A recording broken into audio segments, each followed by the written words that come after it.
Assalamualaikum hörmətli qındaşlar. Gollandiya Uyğur Kişilik Hüquq Fondi Ma'arif bölümü tərəfindən tayarlanğan bir yürüş Gollandiya qrammatik dərsimizə xoş gəldinizlər.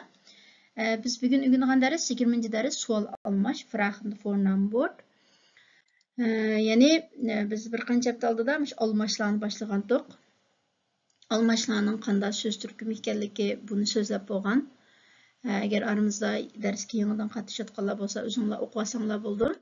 Golland tilida 9 türlük almaş var. Biz şu hazır aldığındaki 5 türlük almaşlarını hemen öğrenip bulduk. Ama bugün öğrendiğimiz fragment fornambord, yani sual almaş. Yani isminden hem çıkıp durdu. Şeyi hadislerninki namını, belgisini, süpütini, san miqdarını, orunca yakıdaki soraklarını bildiren almaşlar, sual almaşlar. Golland tilidagi sual almaşlar bolsa, velek, velka, vi, what for. Bularning hammasining ma'nosini, ishlatilish o'rnini bir-birlab ko'rib chiqaylik. Yana velek. Velek deganning ma'nosi qaysi degan ma'nosi bor. Ikki xil shakli velek, velka. Endi hozirgacha darslardan jiq uchraydi bizga uchragan vaqtdami so'ragan ahvollar bo'lgan sizlardan, ya'ni velka kendi iva ekan, buning farqi nima debchi. Bu cho'qim sizlarga bir iniq bo'lgan uqum, shunda olsin qisqacha deb yani velek degan head article tilida ismlarga ishlatamiz. Velkani the article tilida ismlarga. Shunga masalan, velek bureau is it yava, yani qaysi ustal head bureau bo'lganligi uchun velek bureau deymiz. Velk verek duya mistal, yani siz ko'pincha hollarda qaysi xizmatni qilsa head verek bo'lganligi uchun. Velek kopya habiyab mekhnomen head kopya. Şuna velek kopya, yani qaysi istakanı ekegentanız. Velkini the article, şuna velke boeken gaan over de oorlog, de boeken bo'lganligi uchun velke boeken. Welke sporten vind je leuk? De sporten, yani qaysi hareketlerini yaxshi ko'rasiz. Welke glazen heb je gebroken? Qaysi istakanni chiqvatdingiz? Welke glazen, yani qaysi istakanlarni miyada ko'plikda asli. De glazen bo'lganligi uchun welke. Endi vi deganning shu kim degan ma'nosi bor. Yani kimlar degan ma'noda bir yoki birdan ortiq odamni ko'rsatadi.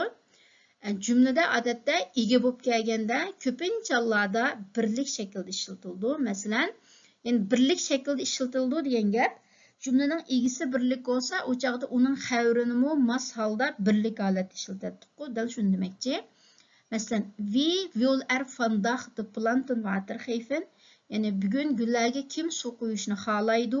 Wie will, yani masalda will de birlik, pilnımı birlik işiltatıdı. Wie heeft deze brief geschreven? Kim bu xatni yazdı? Wie heeft. Wie will deze jas hebben? Kim bu çapanını halaydı? Wie koopt in brood voor mij? Kim bana bulk yapırdı diyendikçe.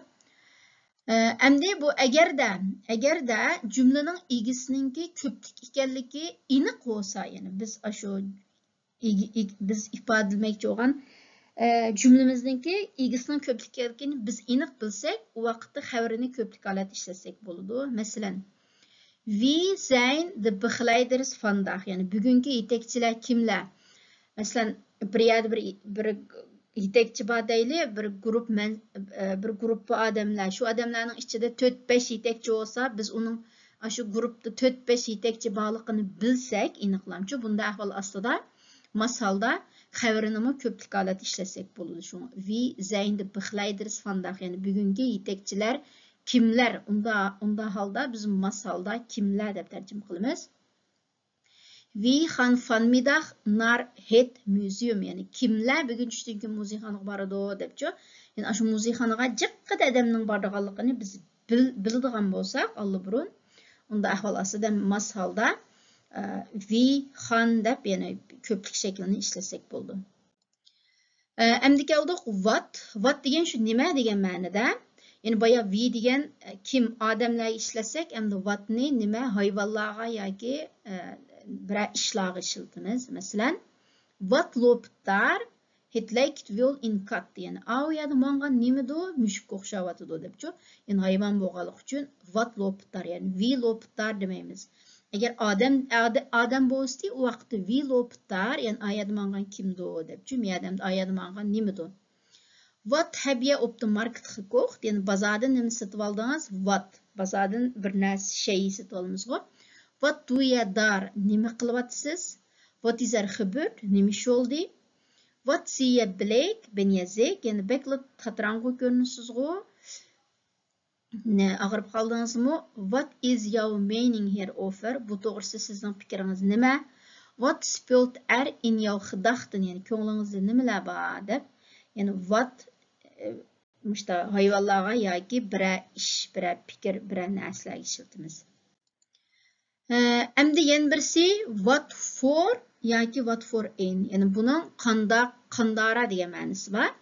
Yani bunu odatda bir narsalarninki türünü, xarakterini so'raganda ishlatamiz. Masalan, what for cloud is that? Yani o qandaraq bir ovoz deb. Yani ovozdagi har xil bo'ldi.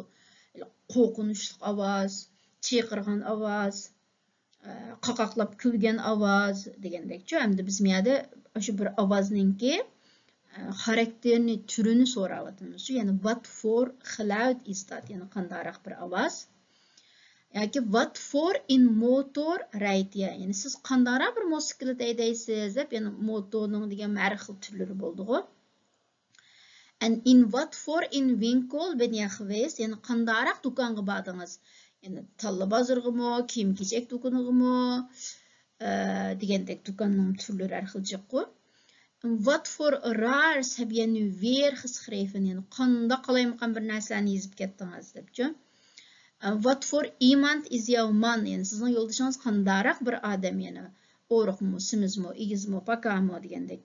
And what for belang had you darbe? Yani sizning qandaraq bir rolingiz bor edi. Yani muhimmi, muhim emasmi deb, yani qisqasi işte bir narsalarning turini, xarakterini so'raganda ishlatamiz.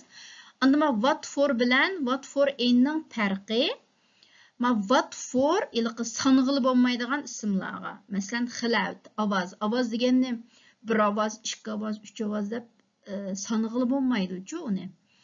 Lekin what for in deganni sanğılı bo'ldigan. Masalan, bir dona motosiklet, ikki dona motosiklet, uch dona motosiklet deymiz-ku. Shu what for in deganni sanğılı bo'ldigan ismlarga, what for deganni sanğılı bo'lmaydigan ismlarga ishlatamiz. Farqi shu. Yani qo'llan tildagi savol almashlar mushu. Sizlarga kichik bir mashq qoldirib qo'ydim. Biz mush o'rgangan savol almashlarimiz va jumlalar bor. O'zingizlar tip chiqib, jumlalarni tarjima qilib, shu har bir savol almashning ishiltish o'rnini tahlil qilib, mashq qilib baqsanglar bo'ldi. Bugungi darsimiz mush yerda oxirlashdi. Omon bo'lg'aysizlar.